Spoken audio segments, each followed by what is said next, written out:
All right, what's going on, you guys? Nick here with Nick Strength and Power. So I've got a couple interesting stories for you guys today, so bear with me. The first story is probably the most requested story for me to cover of the week, and I think it's probably the stupidest story of the week as well, but it's also the biggest story of the week. So ESPN, quote-unquote, exposed Hafthor Bjornsson, a.k.a. the Mountain from Game of Thrones, for admitting to steroid use to win strongman competitions.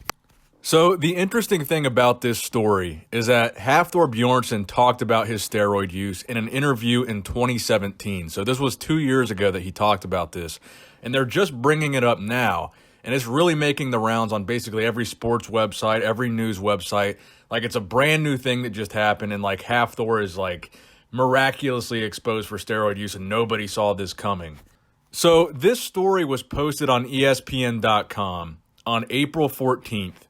2019, the same day that Game of Thrones made its long-awaited return to TV with its Season 8 premiere, the final season of Game of Thrones. So the interesting thing about this, and I understand this, I mean, the goal when you have a website or when you have a YouTube channel, you want to get as many clicks as possible. That's what clickbait means. But to be honest with you guys, what they did here with Hafthor, they really did him dirty, because this is an old interview, and the way they worded the article was like this was a brand new occurrence, and like it's a brand new, the mountain is exposed story. And they did it the same day that Game of Thrones came back on TV. Now, do you guys really think that's a coincidence, or do you think they were trying to capitalize on the fact that Game of Thrones came back on TV, and they were trying to capitalize on search engine results that day of people searching Game of Thrones? Because probably that day, the day that Game of Thrones came back on TV, was probably the day that more people were searching the words Game of Thrones more than any other day. And in the title of this article, it doesn't say Hafthor Bjornsson, it doesn't say the Mountain, it says Game of Thrones strongman champ admits to steroid use.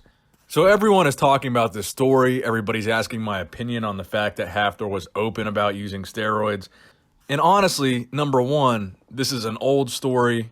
Number two, it is clearly a clickbait story. This isn't like a recent thing. Hafthor wasn't just exposed this past weekend. He admitted it in an interview, but they're wording it like he's been exposed to the world for being a steroid user. They just waited until the perfect opportunity to release the story, which, by the way, if you think about it, Game of Thrones went off the air in 2017. So this interview in 2017 was kind of during a dead period for Game of Thrones. So they literally waited 2 years to post this story and make it a big deal right on the same day that Game of Thrones came back. So keep that, take that with a grain of salt.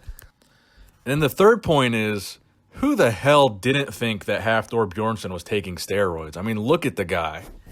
I don't really understand why people are acting like this is the most shocking story they've ever heard. I mean, the guy is massive. He won the world's strongest man. The guy is 6'9", 440 pounds, and he's a lean 440 pounds. I mean, what did people expect? This article is clearly made for the naive mainstream that doesn't know anything about strongman or strength sports or bodybuilding or performance-enhancing drugs in general. And this is kind of a fluff piece, a filler story that has blown up into really a pretty viral story. So the main focus of the article goes a little bit like this. Hafthor Julius Bjornsson, the man known to Game of Thrones fans as the Mountain and the reigning world's strongest man, says he is willing to do whatever is necessary to win, including taking steroids.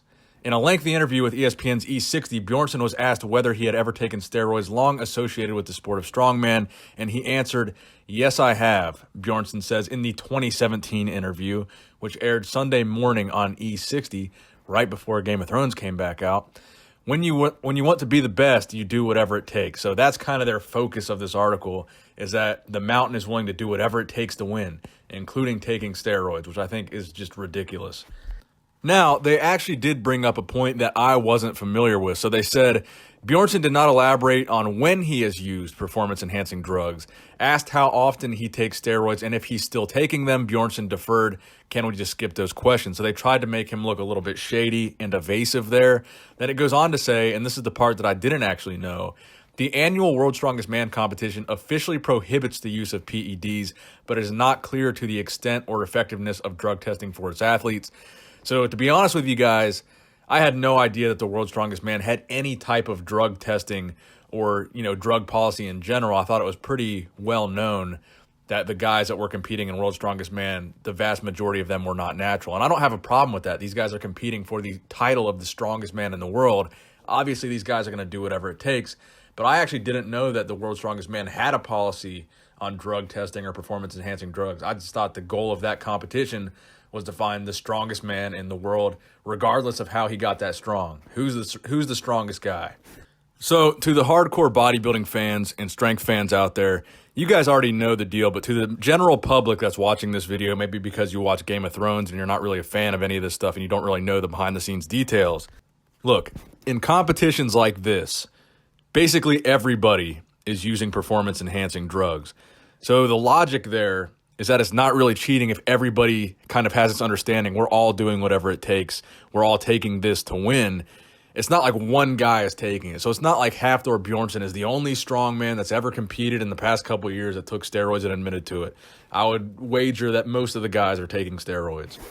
So before you get on and go hate on Hafthor Bjornsson and call him a drug addict or a steroid user or whatever, I would, first take it with a grain of salt, these clickbait stories, and realize that the majority of these guys are using gear. And I really don't think that's a problem because, again, they're competing for the strongest man in the world. Do you really want a bunch of guys that are not really as strong as they possibly could be? Because that's basically what PEDs do, is they unlock, the maximum potential of strength. Do you want a bunch of guys that have not unlocked that potential? So that, to me, is the real question at hand. All right, so the next story that I have for you guys today involves former Miss Olympia winner Dana Lynn Bailey, or DLB for short. We haven't really seen Dana in the news much lately, or, too many big stories about her in general over the past couple of years. She's been kind of laying low. But a story that I've been seeing a lot of people post and share is this story about Dana being hospitalized for a condition known as Rhabdo following a CrossFit workout. So this story came out about 3 days ago. I just now saw it today. So she announced this on her Instagram a couple days ago, and the caption says, "Who would have thought overtraining is actually a real thing?" Swipe to read the story. I was sort of waiting until I found out everything is getting better and I'm going to make a full recovery. And my last lab result showed significant improvement. Everyone give this a read because this can happen to anyone, whether you are new to lifting or have been training for 15 plus years. If you are a competitive like me, this can happen to you. It's hard to tell an athlete, don't go so hard and take it easy. Thank you for all of your well messages. I will be making a full recovery in a couple more days and hopefully back to lifting. So the question at hand is, what is this condition? What is she referring to? What is Rhabdo? So Rhabdo is short for rhabdomyolysis, and this is something that I've heard a lot of people refer to as kind of a muscle wasting disorder, but the official description is that rhabdomyolysis is a serious syndrome due to a direct or indirect muscle injury. It results from the death of muscle fibers and the release of their contents into the bloodstream. This can lead to serious complications such as renal failure, and this means the kidneys cannot remove waste and concentrated urine.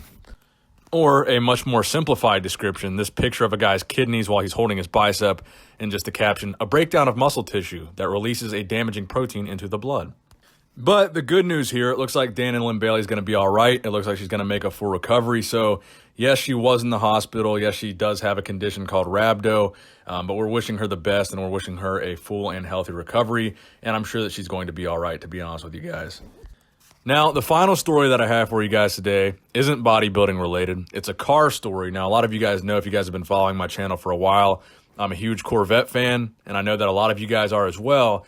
And one of the biggest mysteries in the auto industry today is, when is Corvette going to acknowledge or release or put a release date on the C8 Corvette, or the first ever mid-engine Corvette that has been rumored for years that Chevrolet is going to be trying to rival luxury exotic cars like the Ferrari and the Lamborghini with their own mid-engine car in the C8 Corvette.